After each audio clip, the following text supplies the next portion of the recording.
জন্মের পর থেকে আমার জন্য রিজার্ভ আছে যতটুকু, 50 বছর বাঁচবো, 60 বছর বাঁচবো, যতটুকু হায়াত আমার জন্য নির্ধারিত করা আছে, নির্ধারণ করা আছে, প্রতিদিন একদিন করে কমে যেতেছে।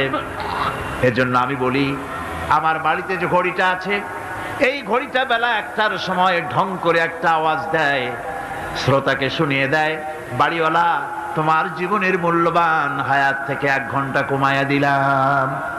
2টার সময় 2টা ঘন্টা লাগায় শোনায় দিল, বান্দারে তোমার জীবনের মূল্যবান সময় থেকে 2টি ঘন্টা কমে গেল।